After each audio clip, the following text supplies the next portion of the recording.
Okay, hello everyone. Welcome to the session Focus on BIPOC Careers in Bioimaging. So the USA is founded on centuries of systemic racism and oppression. The same is true for many other countries in a variety of ways. If you're not part of the solution, you're part of the problem.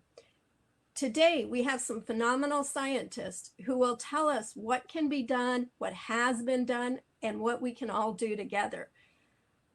We hope you come away from this session inspired and ready to keep rolling up your sleeves.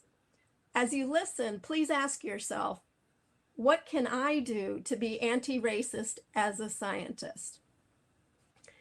We're going to have 3 speakers, and then there will be time for question and answers. So hold your questions until the end, but don't forget them as we go through this. I'm very honored to introduce our first speaker, Dr. George Langford. He is widely known for his seminal work on the cytoskeleton.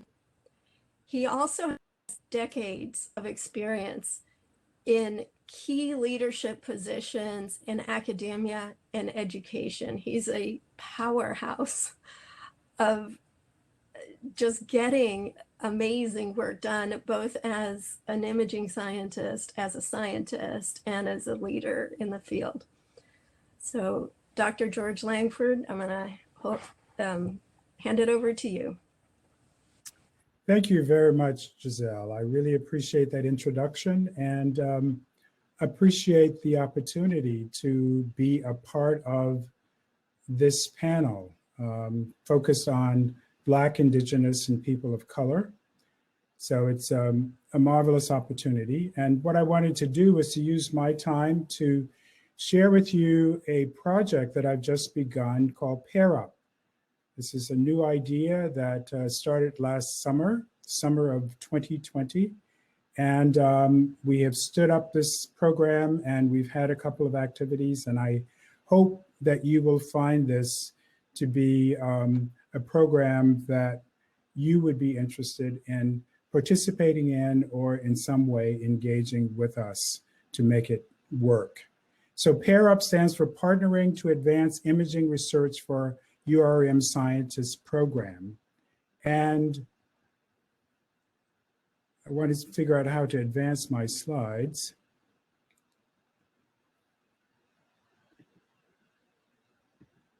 Let me try this again.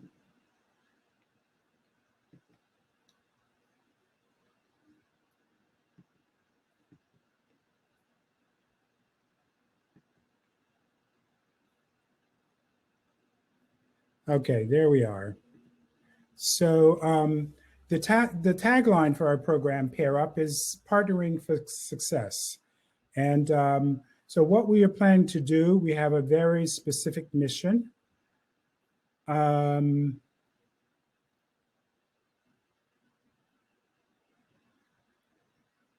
again, I'm having technical issues because it doesn't advance when I have it in this.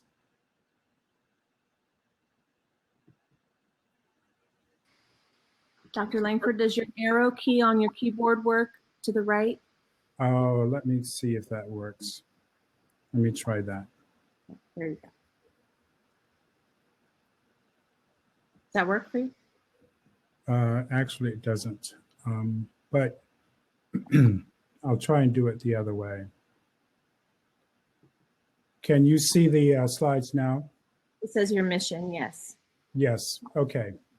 So I can do it this way. I don't see the actual stage myself, but I think I can talk through it this way. So the mission is very straightforward. We want to develop a network for Black scientists using advanced imaging techniques in the biomedical sciences. And through this network, we will offer professional development workshops. And these workshops will provide opportunities for networking as well as collaboration of scientists at all stages of their careers. It also will serve as an affinity group for Black scientists because most of us find that we are the only one in our departments at historically white colleges and universities. So with this program, then We hope to provide access to state-of-the-art, cutting-edge imaging equipment and training by experts in the field. And through that activity, increase our productivity, creativity, and innovation of imaging scientists from the Black community. And so, as I said, this is a new program. I'm really excited about it. I have been in the Academy for over 4 decades. And so getting this program started has really been a highlight of my career. Our first event was held last November, led by Dr. Leon Chu, who's the director of the Advanced Imaging Center at the Genelia Research Campus of the Howard Hughes Medical Institute. And he led this terrific virtual workshop on image processing and analysis using the Fiji software. We also had a professional development and career enhancement meeting in January. And so this is an image from that first event. I hope you can see my pointer here. This is Dr. Leon Chu, who led that event, and it was a great success. So you might ask, why pair up? Why do you have a program that is devoted to networking among African American scientists? And I want to answer that question by sharing a bit of my own story as a research scientist using advanced imaging techniques. So, as I mentioned before, I've been in the academy for over 4 decades, and I've worked at several different historically white colleges and universities. And in all of those cases, I have been the only African-American faculty member in my department. And this is an experience that I share with most scientists in the STEM disciplines. So not only was I the only one in my department in biology, but quite often I was the only one in any of the STEM disciplines in my institution. And so this is what it looks like. I just wanted to give you a picture of this. This is an event. It was actually a conference held at the Marine Biological Laboratory in 1998. It was all about imaging. The person in the front here is Dr. Shinya Inouye, who was my postdoctoral advisor, and he was one of the first scientists to develop super resolution using video enhanced contrast DIC microscopy. And so here we are. This is a wonderful group of very distinguished scientists at this meeting at the MBL. And as you can see, I was the only African American in this group.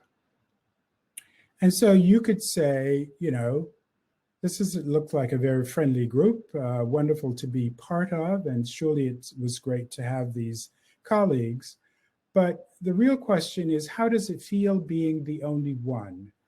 And I want to really take this moment to try to explain how this actually feels.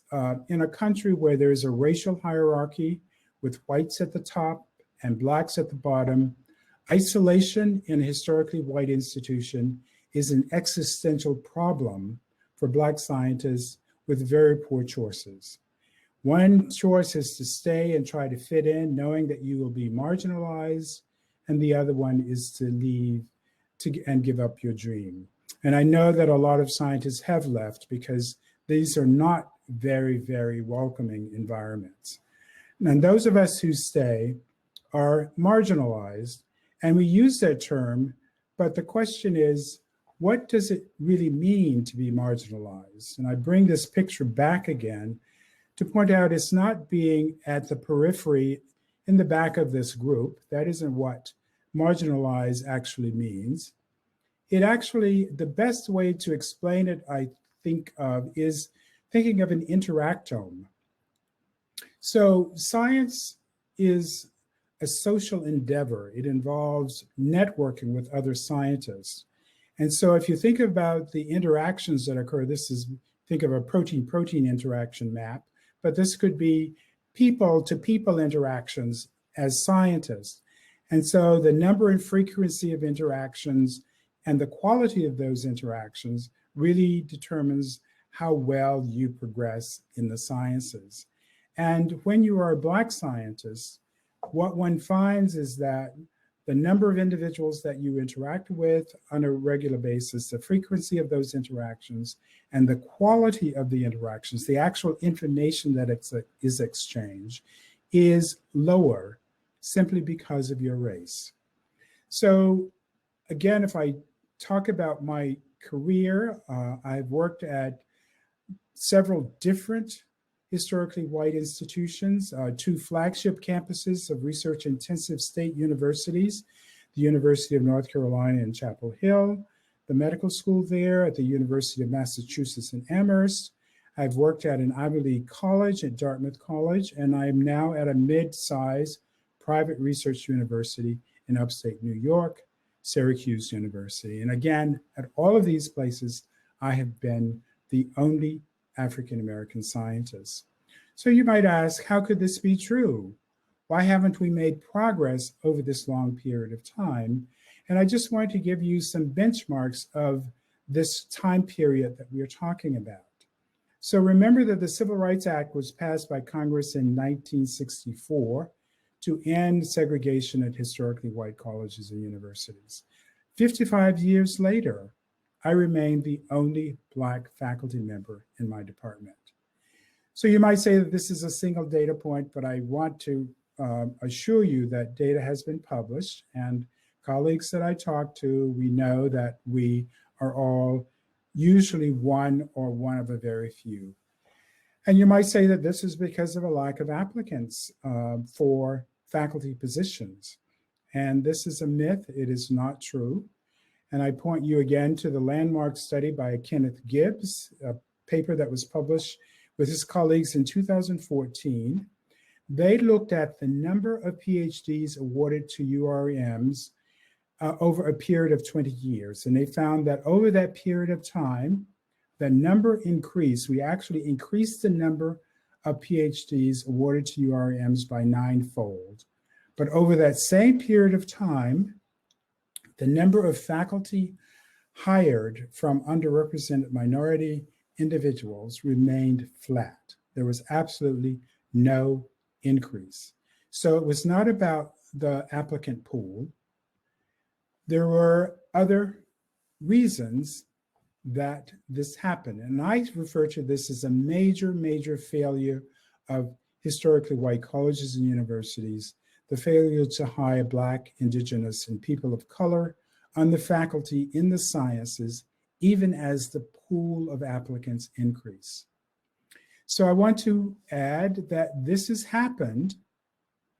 This failure has happened even as historically white institutions have allocated resources to diversity, equity, and inclusion. Almost all of the universities where I've worked have put resources into DEI activities. They all have chief diversity officers. They all have trained personnel working on aspects of diversity, equity, and inclusion. And these are the kinds of activities that we see on these campuses. Most have training in implicit bias, for example, workshops on that. They have bystander intervention training to reduce instances of microaggression. And most of them have diversity hiring initiatives. But the problem is this: these are very ineffective programs on these campuses. They haven't made a difference. And after the death of George Floyd by a white police officer in Minneapolis, most of these institutions have issued renewed statements of commitment to diversity, equity, and inclusion. And on January 6th, we saw the insurrection at the US Capitol. And as I speak, there is a trial going on, an impeachment trial. And we know that this is all due to a backlash against diversity, equity, and inclusion activities. So with these significant investments in DEI, why have historically white colleges failed to move the needle? Why are so few Black faculty hired in STEM departments since the Civil Rights Act over 5 decades ago? What has gone wrong? How do we account for this failure to hire and retain Black faculty? And so I want to answer that question by looking at a case from industry, a company that failed, one that we in the imaging sciences know well, and that company is Kodak. Kodak was a company that was the most trusted brand in photography just a decade ago. But in 2012, Kodak filed for bankruptcy. So why did Kodak fail so spectacularly?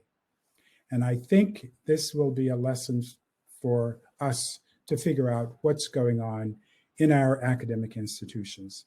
So this is one of those got you questions. I bet you thought that the answer was technology. Kodak's downfall wasn't about technology. Yes, cameras are digital these days. They do not require film, which was the core business of Kodak. But here's the deal. An engineer at Kodak was the first to invent the digital camera. Kodak, in fact, saw the digital age coming. So what went wrong? Like universities that put resources into diversity, equity, and inclusion, Kodak put resources into the development of the digital camera. It sold many of them, but again, the downfall was not about technology, but rather about its history and its belief in the strength of its brand. So Kodak is a company steeped in the chemical industry. It's run by chemists beholden to that history and its strong brand recognition. So it thought that it could depend on customer loyalty to its brand to persuade digital camera users to print pictures. And that did not happen. Instead, the digital cameras merged with cell phones, and customers shift from printing pictures to posting them instantly on Instagram and Facebook. And so instead of posting them as a Kodak moment, they are posted as an Instagram moment or a Facebook moment.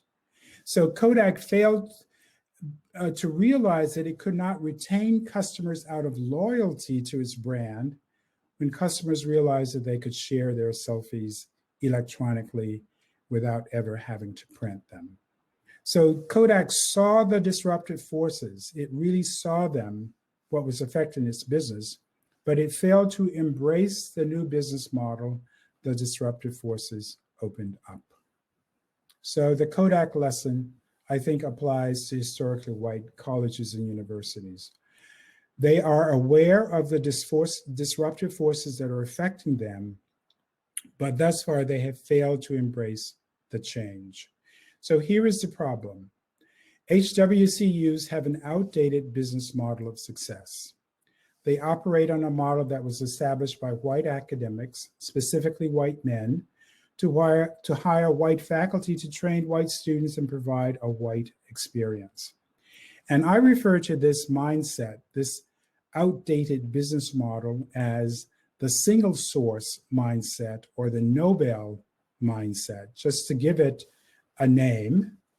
So this concept, this mindset, is one in which great ideas emanate from a single source, that is great white men, and great ideas are those deemed important by white men. So that's the problem.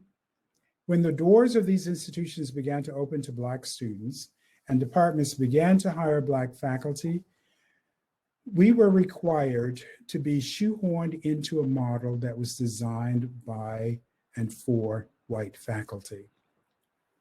So that's a serious problem. It requires that we leave our culture at the door. Black faculty are required to leave their culture and engage in what I call, in quotations, a conversion therapy. The cultural identity, our cultural identity is subsumed, and our inner strength derived from pride in self is weakened in these institutions. The imposter syndrome beckons, and creativity is that relies upon our cultural heritage evaporates. So it's really a serious issue that we have to face. So after you've been in an HWCU for a while, You often hear a faculty member say, a white colleague say, "I don't see you as Black." This is a devastating assault on one's identity and self-worth. It is degrading because the message is that Blacks do not belong in this space. Therefore, I don't see you as Black. It devalues and it robs you of your creativity and your ability to get your work done. And in addition to that, you have microaggressions that reinforce the notion of otherness. And again, the implied understanding that you do not belong. So again, I would say to you that HWCUs are aware of the disruptive forces. It's not that they're not aware of these. The first disruptive force being the changing demographics. Institutions are well aware that the number of white students as a percentage of the college-age students is decreasing. The pandemic has posed an existential crisis for institutions. They first had to close, and then the courses were switched to online, and now the hybrid model. These are disruptive technologies that are affecting how content is delivered to our students. And then again, the murder of George Floyd exposed the longstanding systemic racism that we all know exists in our country. And then there is the skyrocketing cost of tuition that has led to a mountain of student debt. So we know about these disruptive forces, and one would hope that these crises would serve as a wake-up call. But I think the lesson from Kodak is that this is not what will happen, and it is not happening. And we know that when the pandemic is behind us, that most of these institutions will return to business as usual. They are beholden to a brand seen as successful. And if you look at the ranking of universities globally, the top 10, the top 25 universities are mostly American universities. So they are beholden to a brand that is seen as successful. They're steeped in this history that perpetuates whiteness, and they're unable to view the problem except through a white lens that centers whiteness. And so therefore, historically white colleges and universities will fail to embrace the change that is opened up by these disruptive forces.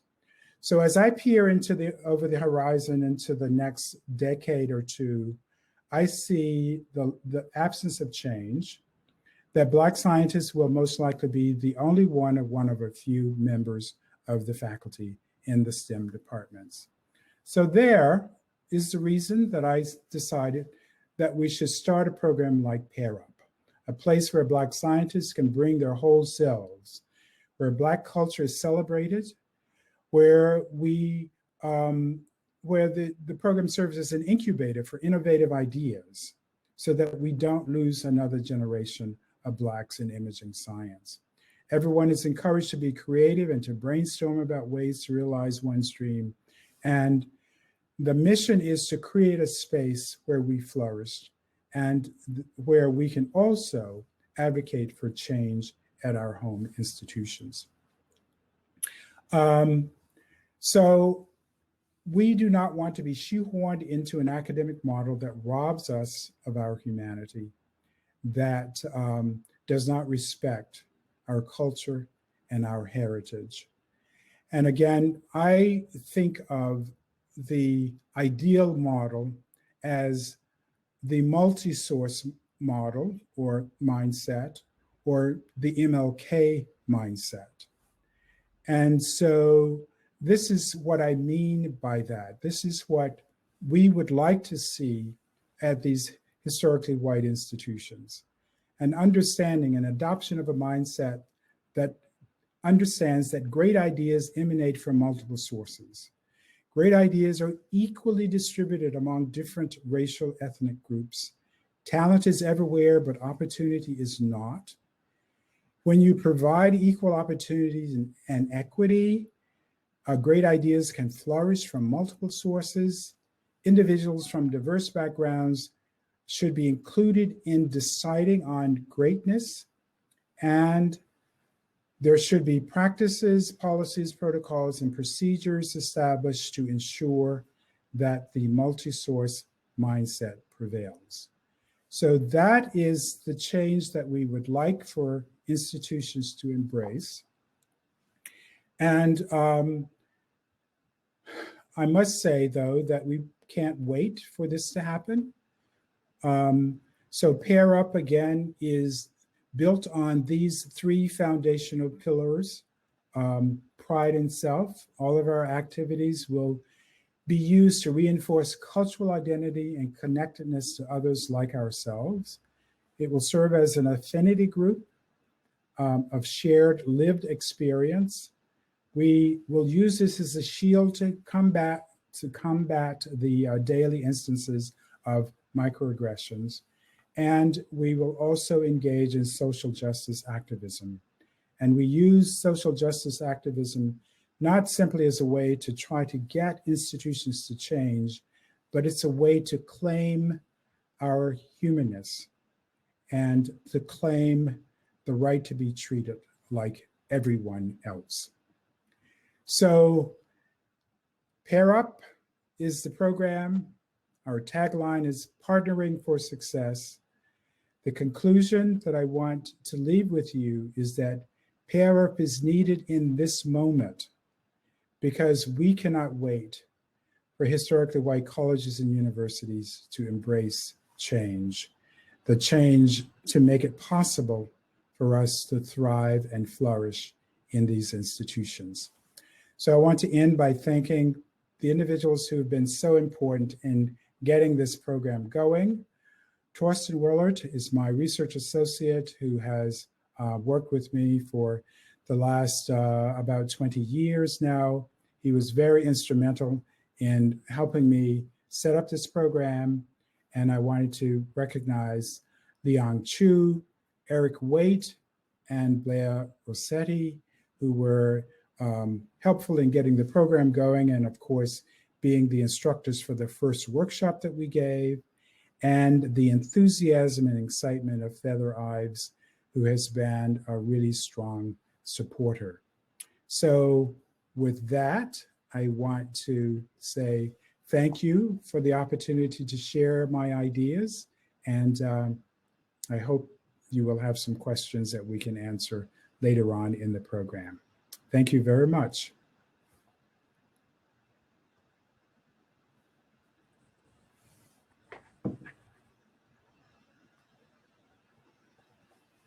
Thank you, Dr. Langford. Thank you very much. That was so powerful. Okay, next up is Andres. Andres is a first-generation PhD candidate at UC San Diego, and he's been his skills as a bioimaging scientist at UC Southwestern and UC San Diego. He has extensive experience in creating grassroots movements and training the next generation of STEM activists. He also said it's okay if I tell you that he's an amateur guitarist, a freelance entomologist, a dog dad of 5, and a human dad of 1. So here's Andres.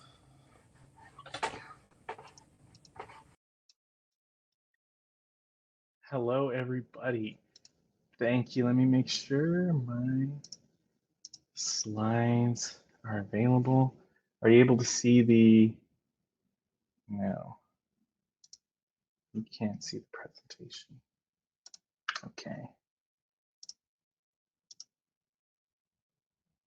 Can someone confirm? I'm not able to see. Can someone audibly confirm that you can see my presentation? Yes, we can see you. We can see the presentation. Perfect. All right. Thank you for the introduction. I'm Andres Navarez, and today I'm going to be talking about how you in your workspace can develop pipelines for rising Latinx, and Indigenous scientists, and specifically talking about culturally competent approaches to recruitment, but more importantly, the retention and promotion within the bioimaging space. I start off the first part of my title with De Colores, and that is in Spanish, the colors. I have a 1-year-old daughter, and I've been singing this song to her quite a bit lately.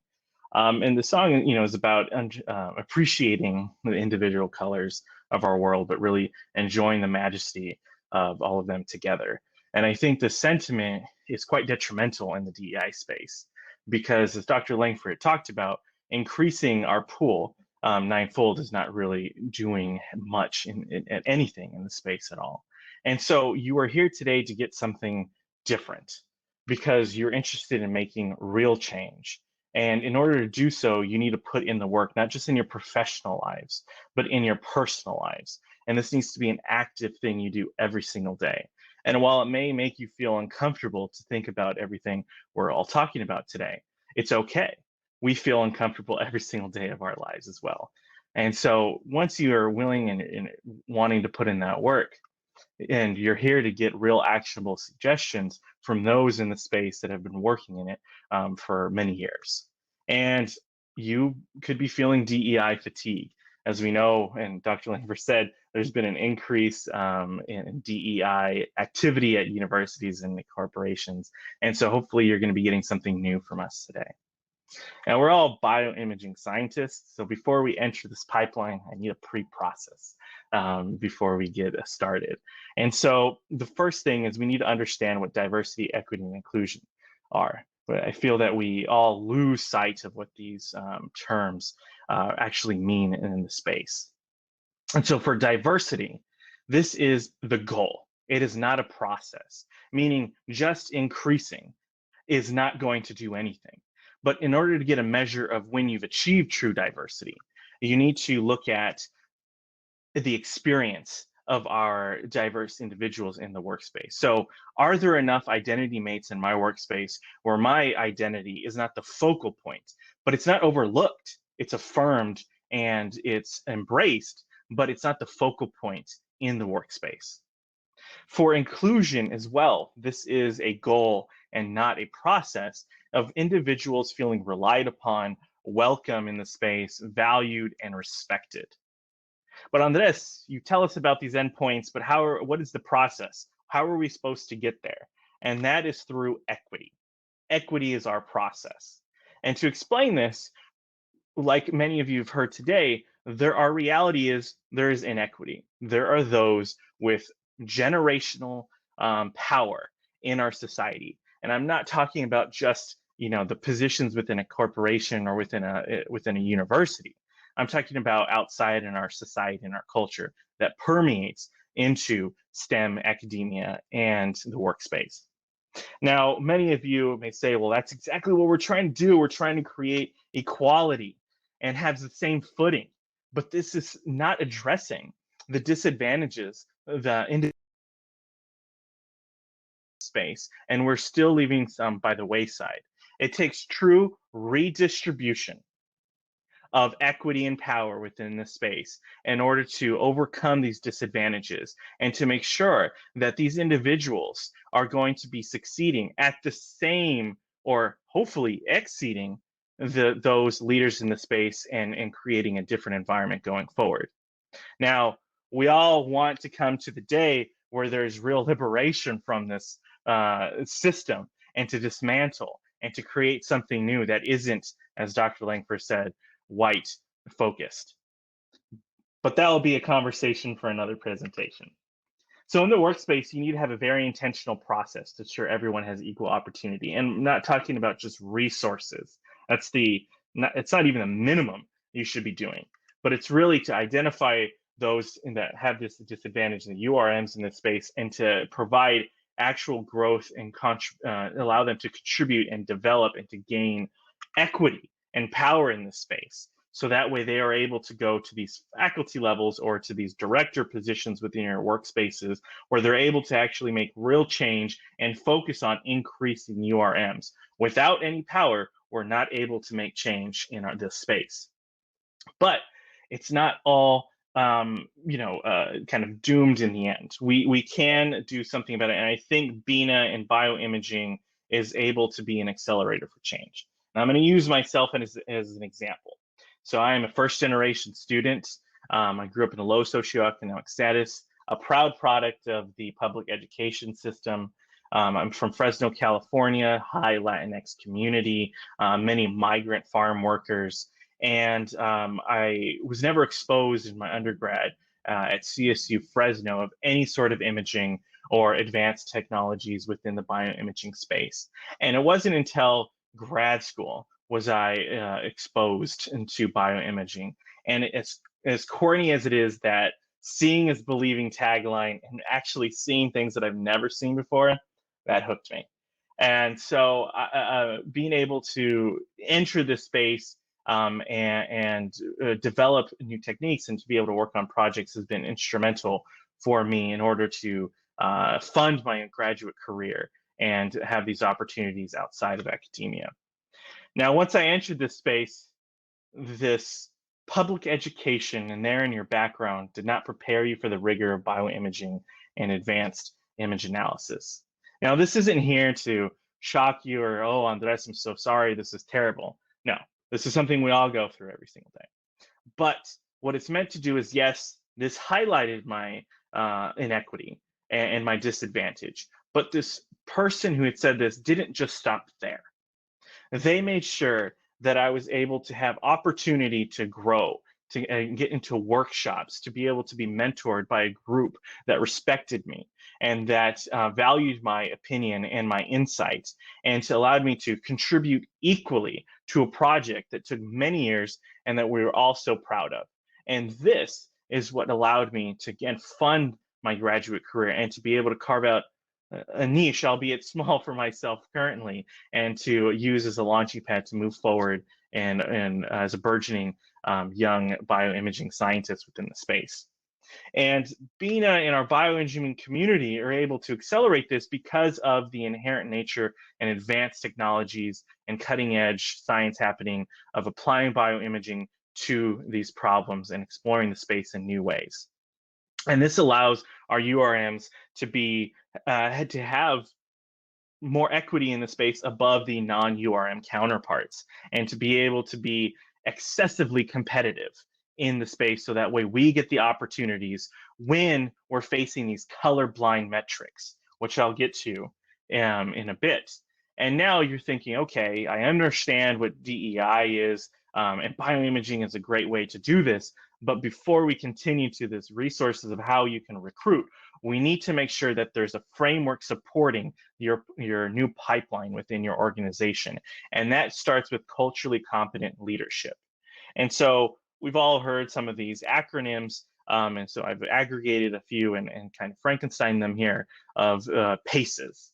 And so we want to promote a brave place. It's not just a safe place where we can be vulnerable, but we want to turn that vulnerabilities and those traumas into power and empower our employees and our students in the bioimaging space, and to affirm our identities and not be colorblind to them because it is so dismissive and detrimental.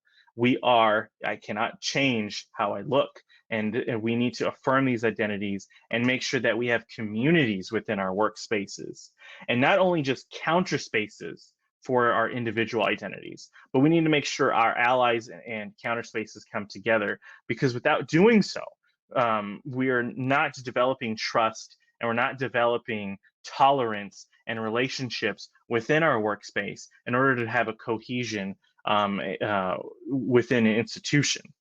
Now, in doing so, all of this was through empowerment, and it always must be done through a lens of social justice.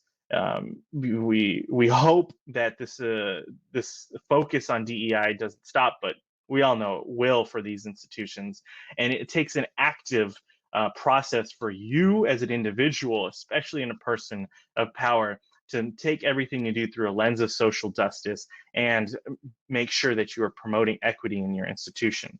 Of course, though, this 5 bullet points is not going to change anything. So you need to work with professionals and professional organizations to bolster your organization's leadership. I'm here. I can work with you as well as my colleagues. But there are other centers that are research based, backed by HHMI and NIH, And we have the Center for the Improvement of Mentored Experiences in Research and the National Research Mentoring Network.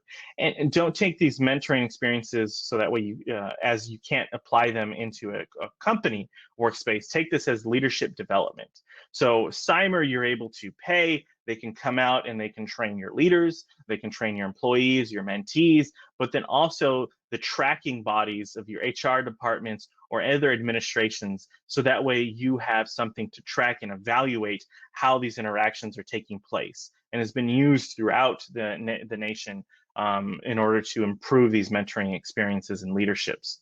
Also, the National Research Mentoring Network is a free platform, and the folks there are able to come out and demo this for you. And we use it at UCSD as well as CIMER. And it's a free platform, and you're able to create your profiles and match with those within your institution or new individuals. But it is a guided mentoring and leadership development that's personalized to you and your employee or your mentee. And this way, you can track the interactions and track everything that's going on, but you are also able to use the curricula in a larger venue to talk about issues such as racism, injustice, and things going on previously and currently. And so these are options, and these are available for your institution, so that way you can create that culturally competent leadership. Now, you may think you're ready to go out to start recruiting at these venues, but I caution you and to pause to think about these colorblind metrics that we have for either hiring your talent into your organization and company. And I propose, and many of you may have heard this metric before, change, or this delta T.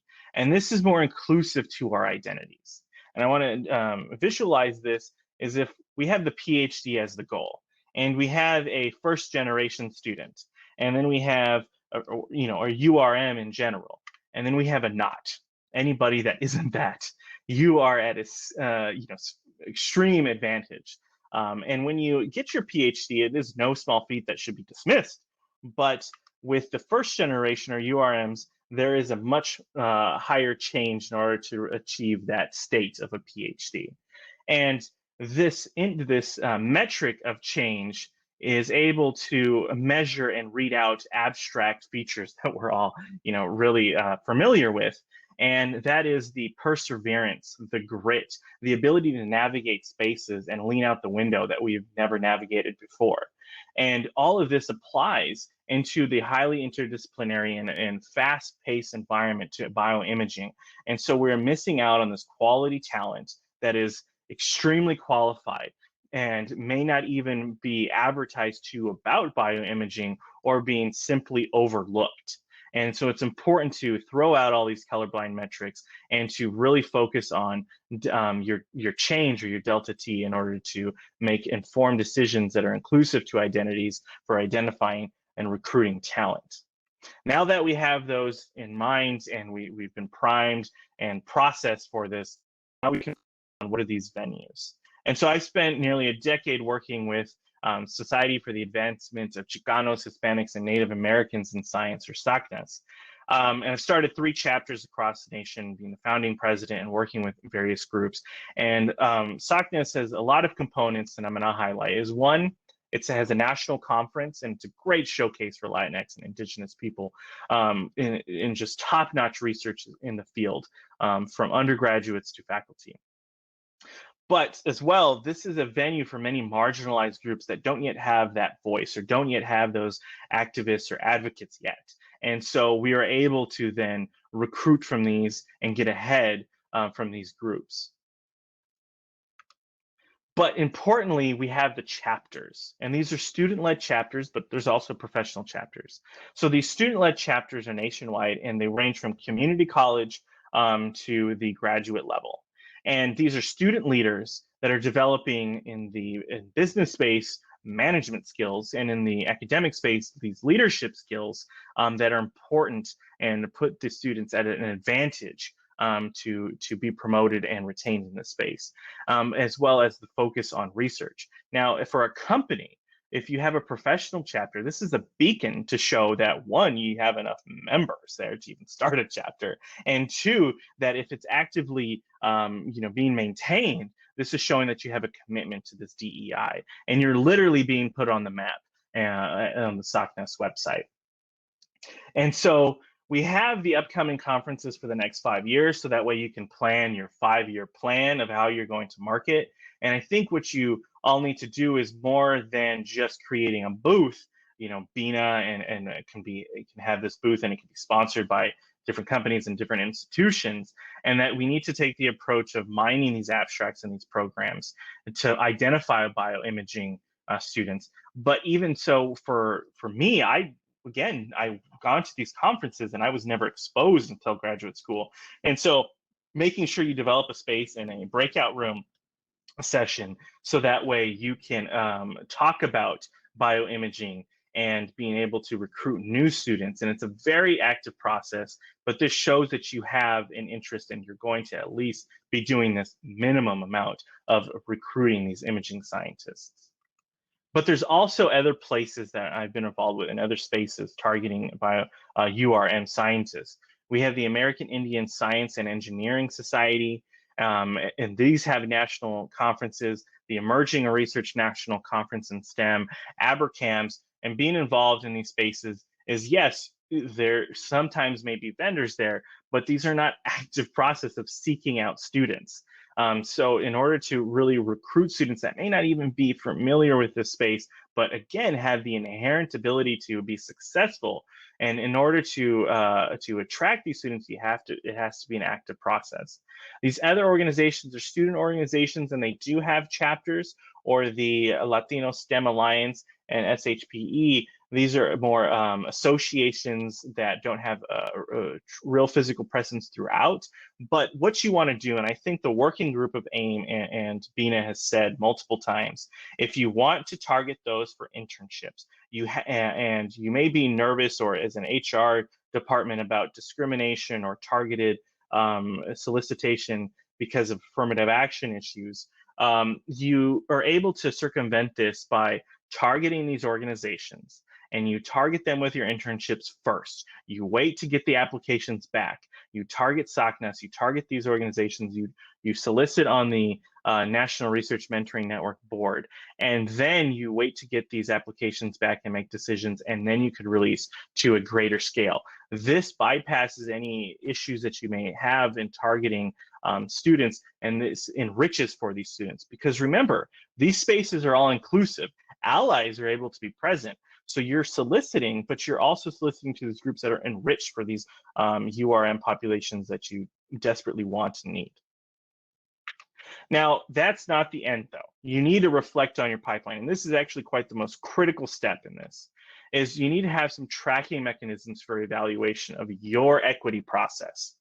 And this is not taking a population statistics approach to diversity. This is so impersonal. I know many of us in the audience take our pictures and take our movies and turn them into numbers and make informed decisions on it. This is not the time to be doing that.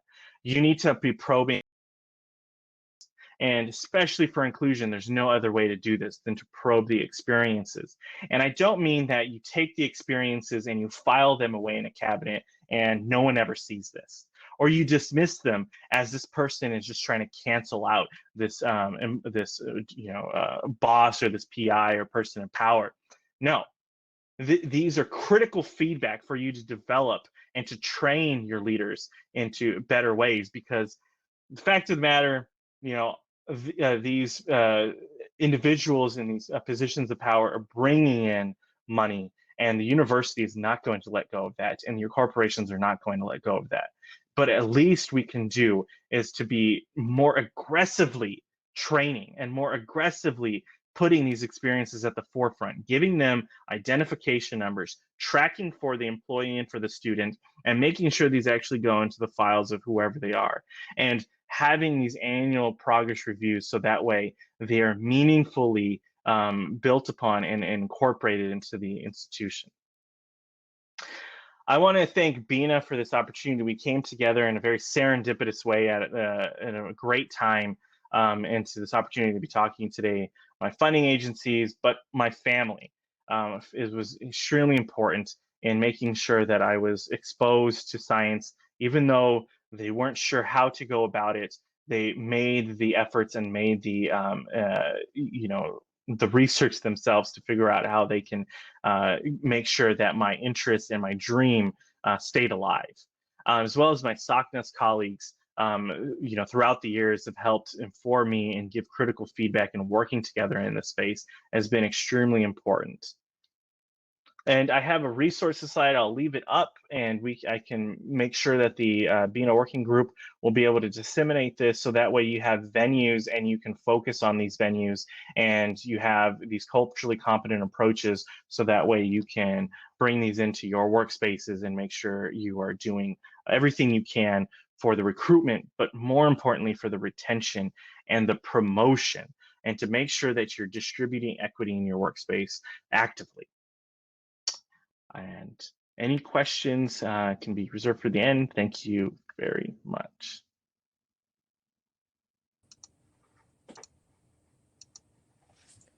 Thanks so much, Andres.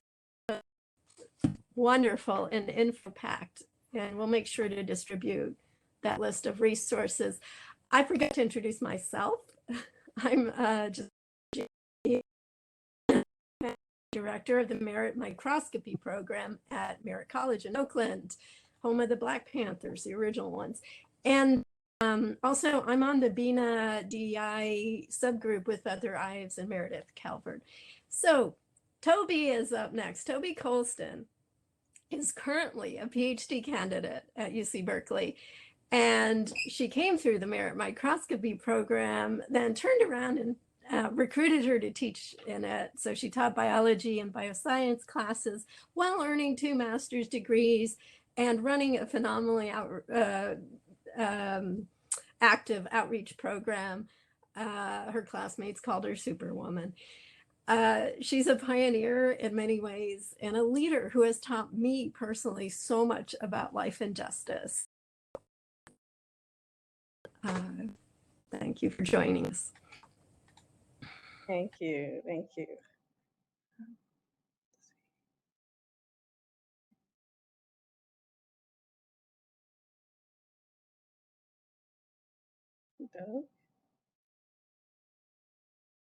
Okay, so thank you so much, Giselle and Feather, for this invite to be able to discuss what I think are pipelines that can function to increase the number of underrepresented people in STEM, with a focus on the community college as the source or hub for opportunities that specifically target BIPOC communities. Those communities that primarily consist of African Americans, Indigenous people, Latinx, and other people of color. And also to be able to highlight a program that is near and dear to me, the Merit Microscopy program. So the community college is uniquely situated to provide access to higher education and training to surrounding communities. And Merit College happens to, yes. Let me interrupt you really quick. Use your max button so we can see it bigger. Oh, I apologize. No, that's okay. Let me do that. We did discuss that.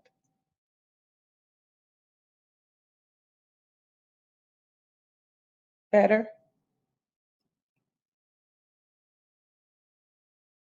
I can't see it, so hopefully everything is good on your end. Yes, perfect. Okay, thank you. Fantastic.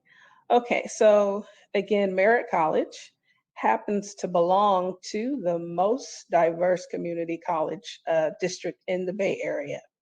And the Merritt College student body is nearly 60% people of color. And so Merritt is an opportune campus in Oakland, California, to increase the number of underrepresented people in STEM. And the Merit Microscopy program has been leading efforts to do just that. So one of 3 programs that comprise the Merit Biosciences Department, the microscopy program trains students in the use of high-end microscopes and in the practice and theory of cutting-edge microscopy. And this prepares our students to access careers in biotech and academic research, and our graduates to secure positions in software development, microscopy training, and research consulting, and as labs assistants, imaging core assistants, equipment, and software vendors and technical support. So the current demographics for the merit microscopy program indicates that the diversity of our program closely tracks the trend that we see for the college as a whole. Our current cohort is the most diverse ever, with African American students at 25% and our Latino and Hispanic representation at 25%. And our 85% of this new current cohort are women. So we take pride in that since 2008, the microscopy program has consistently served a diverse student body. And we also take pride in the fact that we've been able to develop pipelines to success that are focused on increasing the number of underrepresented people in STEM. And this increasing the number of underrepresented people in STEM is more than just a phrase for me.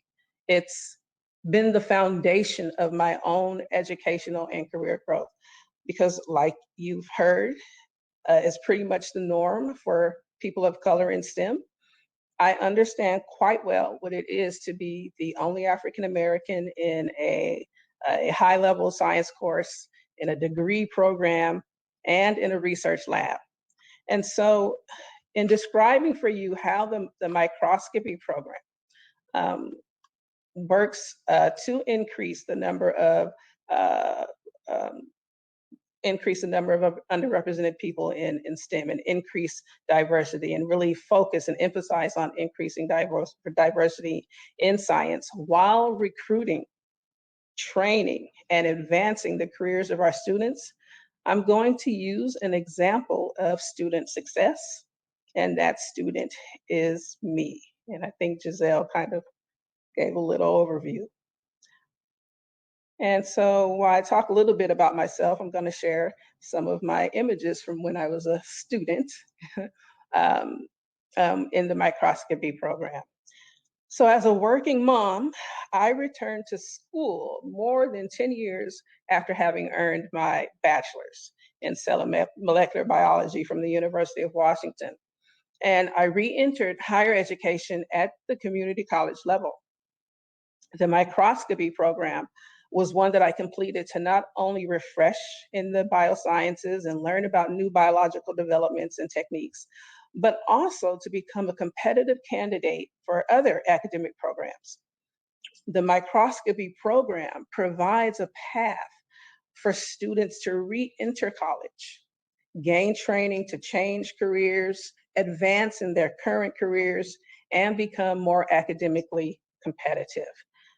And even though our trainees range from high schoolers to retirees, most of our students meet the criteria of non-traditional students, with many of them being 24 or older, part-time college students who are parents that work full-time. Okay. Many of our trainees have a diverse background where the majority of them hold degrees in other areas besides science and health, such as art, business, and technical fields. So the diversity across many fronts when it comes to our students makes for an eclectic program and spectacular images, such as this image by Christina, who was honored with won recognition in the Olympus Bioscapes imaging competition. So we strive to provide our students with access to excellent careers in high demand fields and to prepare them for positions in imaging cores, research labs, imaging equipment companies. But the training we provide requires for them to have an opportunity to gain experience in the field. And this brings me to the first pipeline to success that has been an essential aspect of the microscopy program. And in fact, it's been a requirement in order to graduate the program. And that is internships. So through our program's connection with industry and academia and business, our students have acquired experience in biotech companies, university labs, corporations, and even in the biologically diverse rainforest of Costa Rica, which is an internship that I completed as a microscopy student and then led trainees as the program assistant. And through the microscopy program, I also did internships in the bioengineering lab here at UC Berkeley and in a research lab at Touro University, California, an osteopathic medical school. And it was that internship that opened the door for me to become the first student who didn't want to go on to medical school, but wanted to conduct research and teach, to be offered placement in Touro University's Masters of Medical Health Science program. After earning my master's, I returned to Merit as adjunct faculty, teaching in both the biosciences and biology departments. And for the microscopy program, I took our community outreach to a whole new level. And that's the next pipeline to success that I want to discuss, community outreach. And this is so important because this is how we can reach the root of the change necessary, or one of the major roots of change necessary to increase the number of underrepresented people in STEM, and that's families. This pipeline is unique because it's a two-way street with us going out into the community as well as us inviting the community to join and come visit us on campus. So our students take scopes into schools, into churches, and to community activities in the surrounding Bay Area. We go to do this in order to increase the interest in science in our youth and to encourage families to talk about science at the dinner table and to recruit students, definitely. Now, personally, this pipeline, community outreach, is important to me because where Merit is situated, we're able to outreach into the community that I live in. We have a strong standing partnership with the high school my mother graduated from and the schools my children attended. We've participated in a program dedicated to African Americans in science at the church that my grandparents attended for the past 60 years. We've recruited students at job and health fairs at the church that I currently attend. We've connected with Bay Area job and training centers and had their trainees acquiring accredited training in our program in order to enhance their hireability. We outreach at science festivals and fairs across the Bay Area, and we've forged relationships with community organizations and societies that have a special interest in microscopy. But it gets even more exciting when we get to open our doors to the community. Our annual BioFest gives us a wonderful opportunity to share microscopy and our other bioscience programs, histotechnology and genomics, as well as our campus's allied health programs with the public. We inform the community about well-paid careers in microscopy, histology, academic research, sustainable ecology, and healthcare. And then we're able to lead them on tours of our imaging core and our tissue culture lab, where I take the time to talk about Henrietta Lacks. And in our histotech facility, our trainees show the public how biological samples are prepared for clinical diagnosis. What our attendees enjoy very much so are the hands-on opportunities to drive scopes and take their own cool but scientific images using our state-of-the-art microscopes. And while we are informing and teaching and recruiting the public, we provide family-focused activities and face painting, food, and fun, all to let the community know how much we care about serving them and about opening doors for them that they may not have even known existed. Now, the heart and soul of outreach for me is having the youth from around the community come to campus to spend a couple of days with the microscopy program. And through our partnerships with schools and our campus's youth-focused programs, such as Merit Kids College and our high school initiative to find the next generation of Merit College students, we've hosted an array of diverse young people over the years to not only increase the interest in science, but to also show them that people that look like them do science, and so they can too. We lead the youth in wonderful activities involving scope use. And I just wanted to take a minute to kind of let you see the schedule of activities that we cover with our young people that get to come visit us. So after teaching them about microscopy and how to use scopes and magnifications and all that good stuff that we enjoy as microscopists, our young people get to then go through hands-on activities using scopes, such as forensics activities where they analyze clues to solve crimes. And then my favorite is going through the biological levels of organization, where we start with atoms and elements and at the periodic table, and then onto molecules and going over DNA, and they're able to extract DNA from fruit so they can see it. They stain their cheek cells to see their nuclei, and they use fluorescent scopes to see other organelles. They compare tissues using prepared slides from around the body. We use models in order to teach them about organs, and they're actually able to handle preserved organs.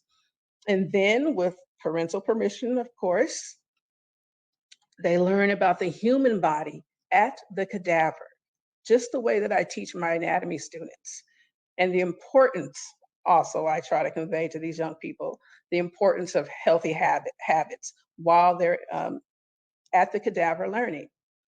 Now, this is a necessary pipeline, this community outreach targeting youth and families to increase diversity in STEM and medicine.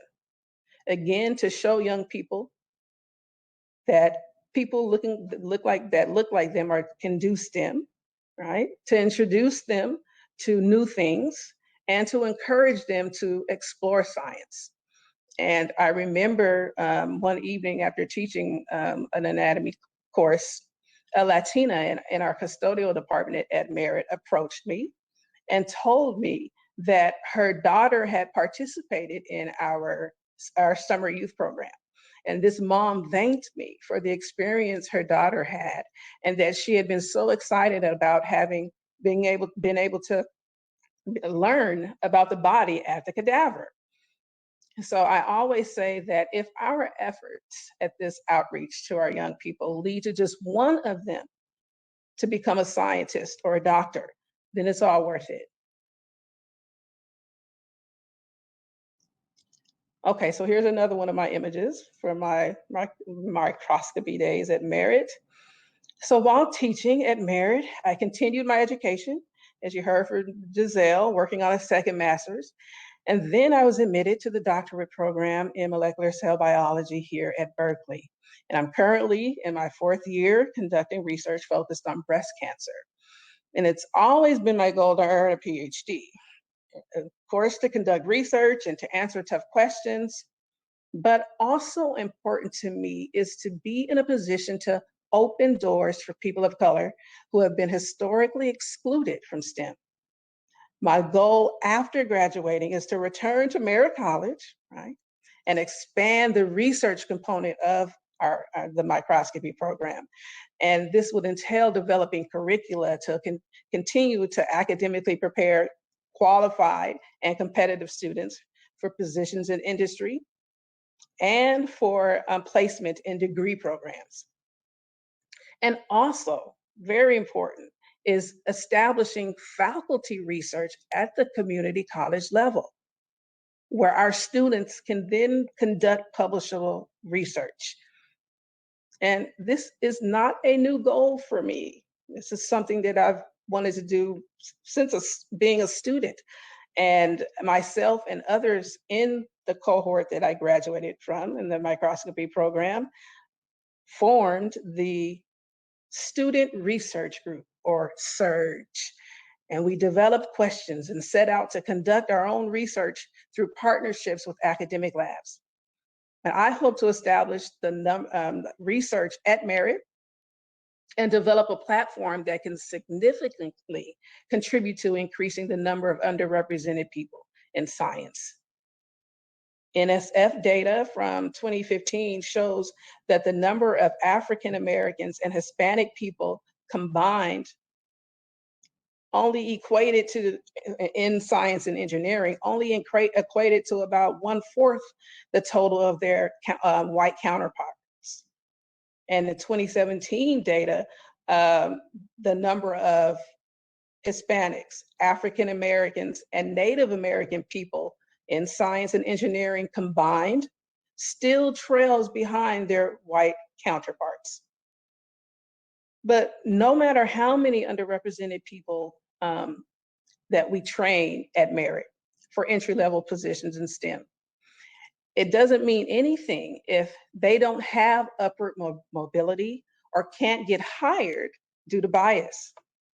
In other words, there won't be any substantially overwhelming change unless doors are opened. And that's been the trend, slow change. So when it comes to internships and community outreach, if you listening are in a position to help our efforts in the Merritt Microscopy program, then please do work with us so that we can continue to take science out into the community, or definitely support efforts in your own communities to reach those who've been excluded. And you're always invited to BioFest or to one of our classes to share your science, which is something our students really enjoy. And if you're at the other end of that internship pipeline, in any capacity, a PI, supervisor, a manager, a director, a postdoc, or if you're in human resources, you can make opportunities for students to acquire experience. So partner with us and help us launch the careers of and the educational journeys of talented, capable students. But above all, definitely make a deliberate effort to offer opportunities to people of color. It has to be deliberate upon the parts of people who have the privilege of being in the position to provide those opportunities. It has to be deliberate. So make diversity, equity, and inclusion your goals, goals that you actively work on, actively work at achieving, and help us positively impact careers of BIPOC students in STEM. Thank you. And I want to give a big thank you to Giselle, Feather, and all of the Merritt Microscopy program who've been so very supportive of me through my endeavors as I try to accomplish my goals. I really appreciate the support and this opportunity. Thank you.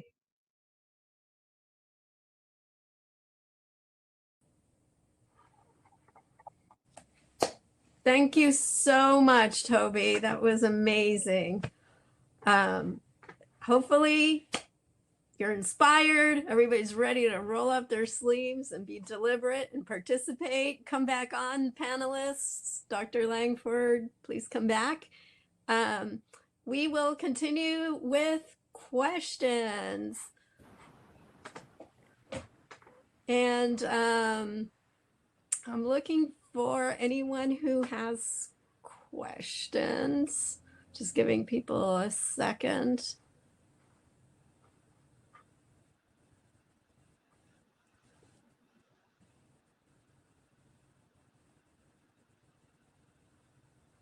Okay, Leah Johnson popped up. No? I think There we go. There you are. so. Can you guys hear me? Yes. Yes. Hi. I guess thank you guys so much for speaking. I really appreciated this whole event and just felt like I got so much out of all of your presentations. I think that this question might be more directed towards Toby.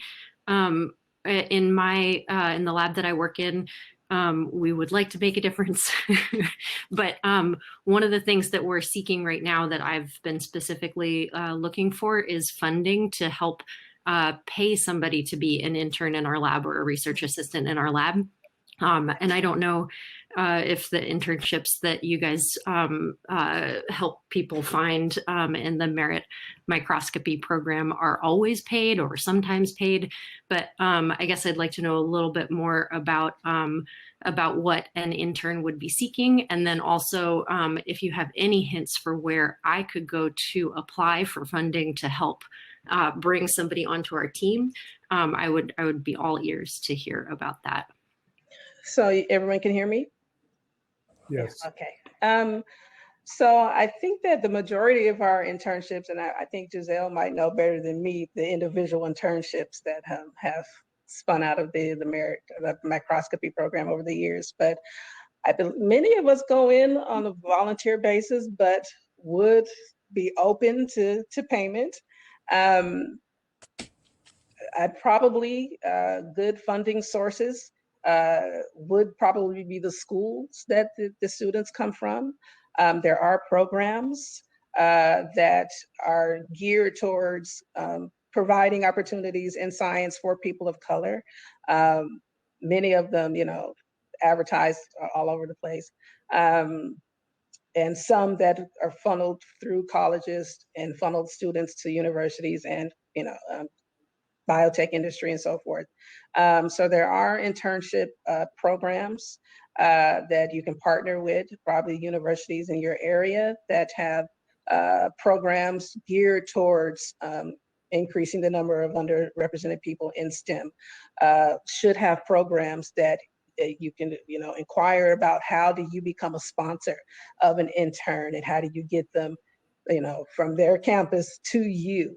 And like I said, there are many programs that the schools will do a lot of the funding when it comes to their students. Yeah, but search for grants as well so that you, on your end, you can offer that as well. I don't know, Giselle or even Andres, if you have any input on that. I'll say that I tell my students 3 months for free, and then after that get paid. And if it's a good situation, people will do it for free. We prefer that they get paid because most of our students are already working 2-3 other jobs, and they can't leave a job without getting a job. One thing that so BINA is working on that, and any of you who are vendors and want to sponsor scholarships, or some sort of stipend, we're trying to set that up. We have something called Core Connect, where we work to connect through BINA, where we connect you. We connect students with cores across the nation. That got launched and stuff by the pandemic, but it's back and we're looking for sponsorship. And one of the things we also do at community colleges, we have a lot of money for equipment and supplies. And so sometimes I will send a student out with supplies. Like that helps the lab, that makes it sweeter for the lab. Like I might not have money to pay a stipend, or you might not have money, but if they get supplies or that you can use our equipment, you can do some really cool stuff, and they got it on paper, then, they'll find the time. They'll sleep, only 3 hours a night instead of 4. Mm-hmm. but there's sources, it depends where you're at, and mostly there's nothing easy, unfortunately, or simple, but we just need to keep opening our mouths and saying, pay people, start paying people at all levels. Thank you guys so much. And I'll reach out to you all directly. I'm at UC Berkeley, so Oh, that yeah. would be the the merit program would be exactly where we would recruit. So Perfect. thank you. I'm seeing question. Just going to read the questions and everybody can. So I see Prajuvikas Anikal. I'm sorry if I butchered your name. Hi, I was wondering, what is the diversity situation like at microscopy core facilities? Wow.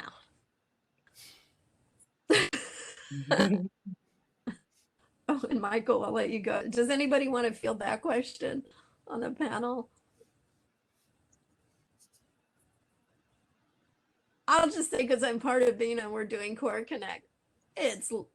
There tend to be more women in microscopy core facilities, possibly because they're on, they pay less, but or for whatever reasons. But other than that,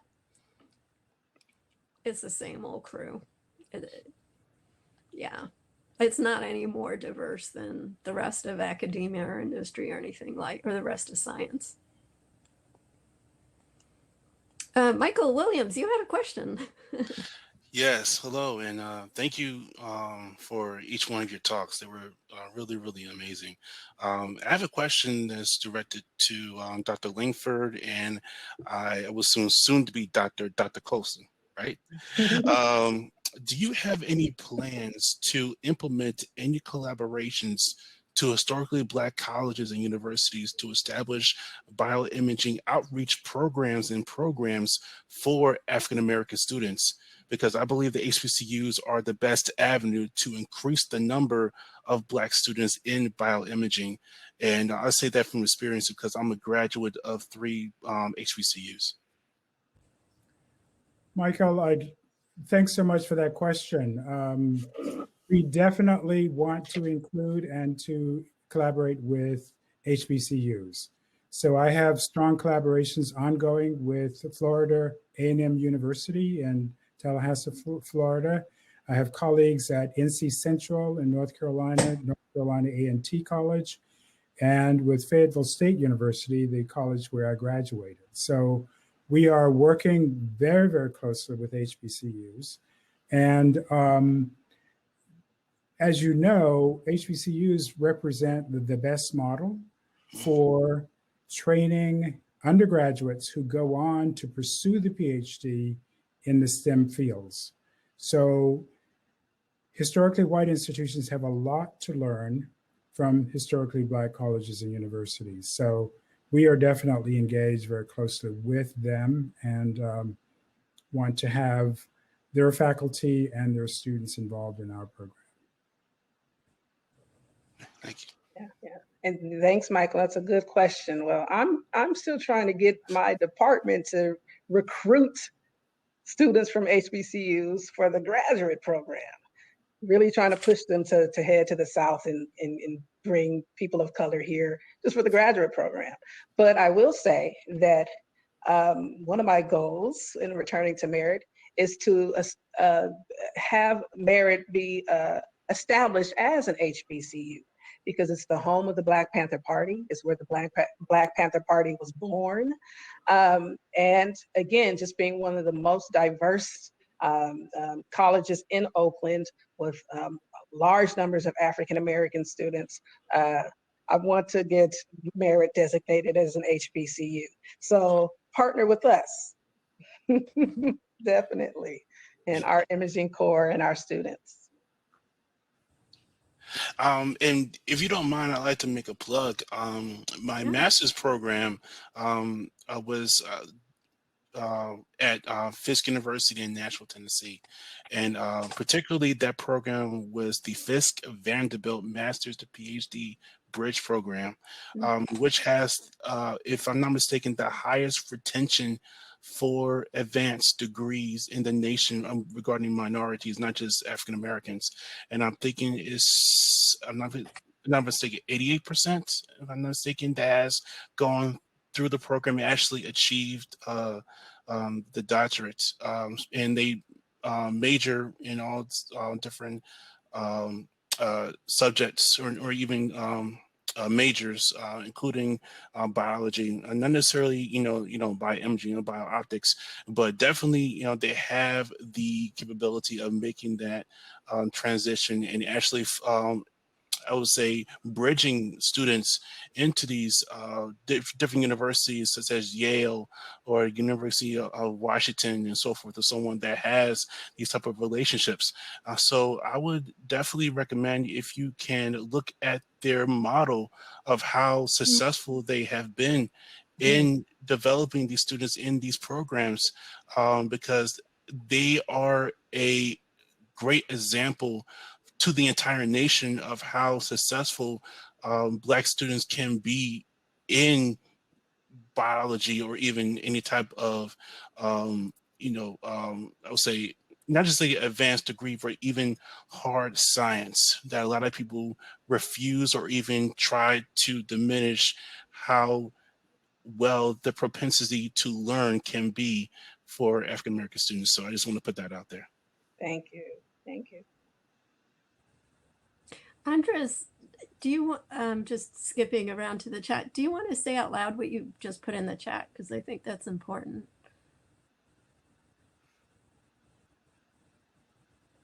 You're on mute, Andres. You're muted.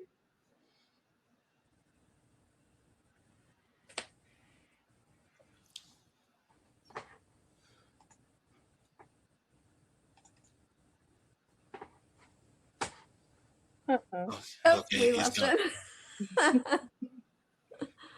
Okay, it's fine. I could just bow out. So There. Are you thank able all to hear very me now? much. Yes. You can say, now we can hear Andre. Okay. So yeah, Yeah. I was saying that make sure the stipends are not affecting their financial aid scholarships. Oh, yeah. Because what you can do is you can make it, if they choose to declare it, so making sure that they have the option, because if you give them a stipend, it could take away from their scholarship, which will then cancel out kind of the net positive of doing it. And there's certain workarounds that you can do within a university, like through the HR department, that we've had to do for our internal programs. But that needs to be a careful consideration, because a lot of us are working multiple jobs in order to make ends meet. Good point. Thank you. Okay, thank you all so much. I'll just take my leave. Thank you. Thank you. Thank you, Michael. A question, since Bioimaging North America was mentioned, are there any plans to facilitate exchanges or internships across the borders, Canada, US, Mexico? Does this panel see value in this? I don't know questions, but yes, since I'm on. And actually, We've done that, yes. we've done that, exactly. So we've sent students to Claire through the confocal listserv. We sent students to Claire Brown in Canada, and through BINA, we know there's Mexico connections, and we happen to, not only do we go to Costa Rica, we have a partnership with Mayan Village in Mexico that we take scopes to and leave scopes there, and are trying to do climate change surveys there back when, but again, right now traveling, but yes. In Europe, yes, we have confocal listserv, y'all, has been amazing. I basically post to it, and people from all over, have sent us internship opportunities, and our students love that because it's fun. And yes, we are glad to image your extra data, your slides, whatever. Okay, unless there's more questions, Ben's got a question. Okay. I had just a quick comment that just popped into my head, because when you're talking about the scientific rigor, there's sort of surprise about, challenge of that coming from, like myself, coming from a very poor background and poor schools, ran into that. Fortunately, I had literally called up my undergrad mentors and told them I want to quit graduate school. And no, this is normal. Stick in with it. But along those lines, one thing came to mind that might help a lot with, like, in addition to internships and other stuff, to network into specifically bioimaging, is remembering there's a lot of real world imaging problems that get posed every day on the ImageJ forum. So that might be a whole nother avenue for people who, you know, might not be able to get direct collaboration or anything. But I mean, I've had like real co-authorship collaborations just off of answering people's questions on the ImageJ forum. And I just like recently, and there's also like recruiting off of the ImageJ forum as well. So it's just a comment I was thinking that might be another avenue of sort of low-hanging fruit of both real-world access to scientists all over the world from all sorts of different backgrounds, and kind of getting that toe in the water with a much, you know, without that traditional academic hierarchy barrier of just free participation in science. So anyway, thanks again. Just want to say also thank you. Your talks were massively helpful. Thank you. Thank you.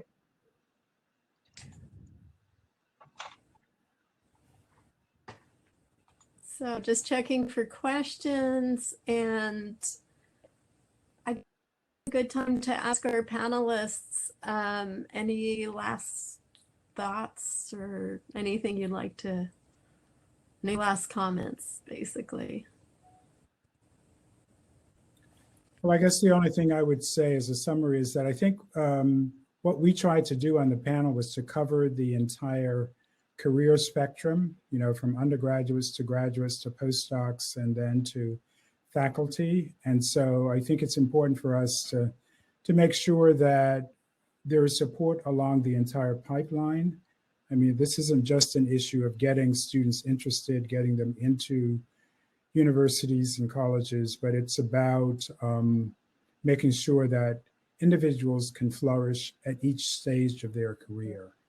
So I think that's really important to keep in mind, that this is not just about trying to get more people into the system. It's really about institutions owning up to their responsibility to make sure that there's an adequate pipeline and that people, once they're in faculty positions, have the support that they need to be successful. Yeah, I'd agree with you, Dr. Langford. And one of the things here at Berkeley regarding my cohort, my cohort did a lot of firsts, like getting our department to include diversity, equity, and inclusion in the recruitment process. And I was very happy to be the first person to lead those efforts for for our department, and then getting them to maintain those efforts with other cohorts. But definitely keeping like you said, getting the students in, keeping them in, and then making sure the environment is safe for them as underrepresented people is very important. And it's definitely something that the few of us here in my department at Berkeley are trying to push our department to do in different ways. Yeah, and I would say just make sure that you are supporting grassroots movements. You know, a lot of initiatives are top down from administration, and you really need to be listening to the groups that are burgeoning within your community, so that way you can get to know the current issues that maybe are you know, we're a little bit far removed from that, to be listening to our community college and our undergrad students and supporting those grassroots movements at those. Ben had a good question. Would it be okay for folks to contact you, any of the speakers, for further info? Yes. Sure. Yes.